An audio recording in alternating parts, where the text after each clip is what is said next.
Hello and welcome back to Exothermic Plays Games. I'm Exothermic and the date today is Tuesday, July 30th, 2024. I've been doing a countdown of my favorite video games of all time through each day of the year, and coming in at number 155 is The Legend of Zelda: Skyward Sword.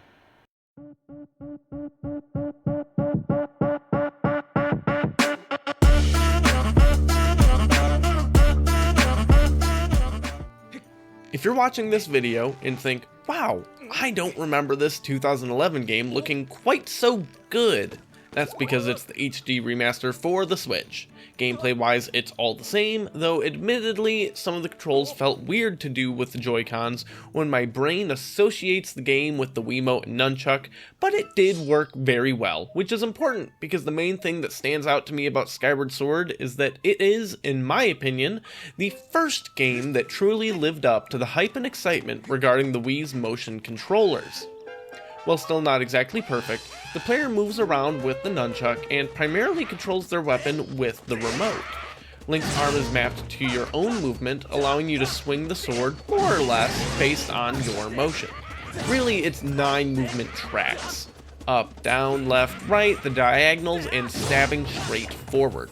But it tracks pretty well and can create for way more dynamic swordplay than even in newer titles in the franchise. Enemies can parry your attacks, but if you swing at the right place, in the right direction, you'll still get through, giving a lot of strategy to even basic fights. In addition to normal sword things, you can shake both controllers, and you do the spin attack, which is a fun way to do that, and caused me to maybe almost break a controller by hitting them together by accident. But you can also hold the sword straight up and have it charge in the air for a special attack. This is, for sure, the weakest point in the motion controls, and maybe it's my fault, maybe it's calibration, but considering I had difficulties with this in both the Wii and Switch versions, I suspect it may be the game. But once you do manage to keep the sword in the air long enough to charge it up, you can swing the sword to shoot out a small range energy attack. If this feels like the laser beam-like attacks in the original Zelda, it should! Your weapon is the Goddess Sword, not the Master Sword, because the Master Sword doesn't exist yet. Skyward Sword is chronologically the first game in the story of the franchise. You start off on a series of floating islands in the sky, called Skyloft, because the ground below has been overrun by demons. Your people, long ago, were saved by the goddess and were sent to the skies. You've survived up there with unusually fertile soil, magical flowing waters, but also with a symbiotic relationship to these giant birds called loftwings. If their silhouette looks a little familiar to you, it's because they're the source of the Hylian crest shown throughout the rest of the franchise, or at least the bird-looking part. If you jump off the ledge of a floating island, you can call your loftwing and fly around the skies. While cool in concept, and there are some neat exploration bits, don't get me wrong, I do not love the flying mechanics in the game, and this is one of the primary things holding it back from a higher ranking. Before you head to the ground to do the real adventure parts of the game, you have to handle some tutorials up on your Sky Island home. Link is in the night school, and as a graduation ceremony, paired with, apparently, religious ceremony, he has to race some other would-be graduates on their loftwings. One block-headed character, madly in love with Zelda, though he won't outright admit it, decides to bully Link and trap his loftwing so he won't be able to compete.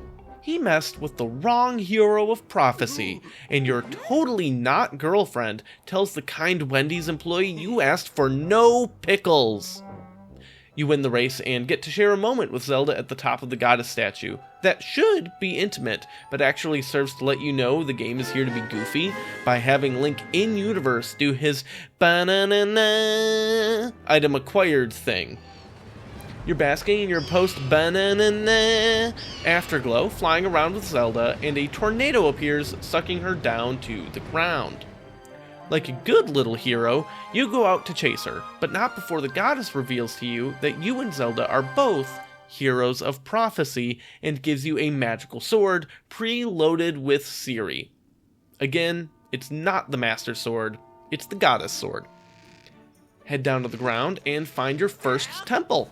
To get there, solve fairly typical Zelda puzzles, pushing blocks, helping forest critters, swinging from vines, and hitting mysterious, other blocks? The weird other blocks actually unlock chests in Skyloft for you to open. At save points in the game, at least while outdoors on the ground, you can teleport back up to your Sky Island home and frequently have reason for doing so. If nothing else, it's worth putting the fear of the goddess into this random Goron archaeologist that you keep seeing. Oh man. Going back to Skyloft, you can visit shops, open the aforementioned chests, and do little side quests to help the townsfolk, like delivering pumpkin soup for the tavern, after you did the thing they specifically told you not to, breaking their extremely expensive custom-made chandelier, all for 1/4 of a heart container. Link's a hero. Regarding the shops, not only can you buy things, but you can upgrade them. Killing enemies on the surface sometimes drops materials, or you can just find them, but they're used to upgrade your gear. The wooden shield you can buy isn't very durable, and at least in these early parts of the game, I almost just wouldn't bother. It breaks so fast. But once you do upgrade it, it lasts a lot longer. Once you explore the region and get to the Forest Temple, get ready for things to get a bit harder and a bit more strategic for your combat. The franchise is known for adventure puzzle solving, but some enemies are a puzzle in themselves, like the movement patterns of the big spiders, so you can figure out how best to spin them around or knock them over to attack their soft underbelly.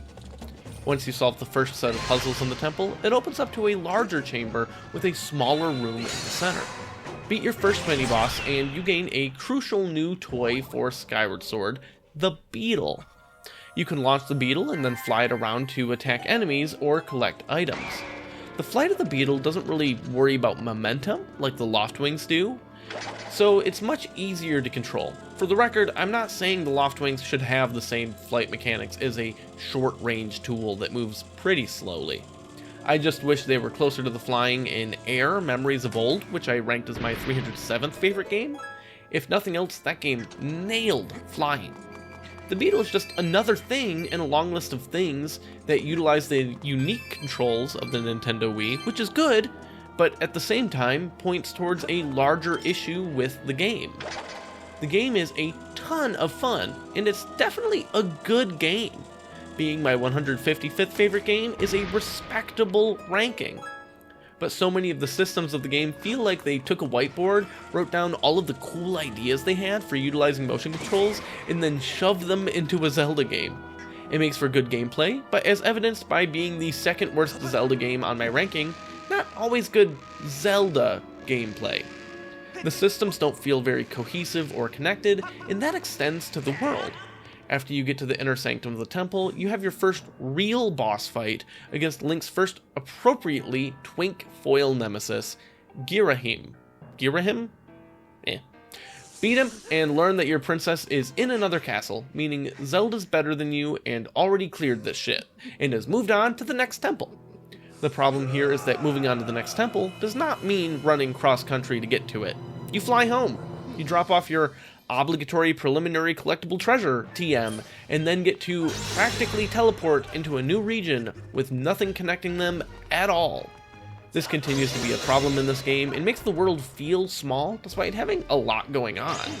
Things do get a little better once you collect your 3 OPCTs, TM, and open a time gate to travel even further to the past, but even that can feel a little like soullessly traveling to just another zone. Don't get me wrong, there's a lot of great gameplay, and the story is very interesting in regard to its connection to the rest of the franchise's timeline. I've mentioned that the Goddess Sword isn't the Master Sword. Well, I lied! Throughout the game, you power up the Goddess Sword, eventually imbuing it with energy to turn it into the Master Sword, a weapon crafted by divinity, but empowered by mortals, so it can defeat Demise, the actual big bad of the game. You do kill him in the end, but it's only temporary as he curses you and the world, causing him to reincarnate as Ganon or Ganondorf or any of the other occasional threats that are really just him again, but also for the same to happen across Link and Zelda's bloodlines so he can hate them forever.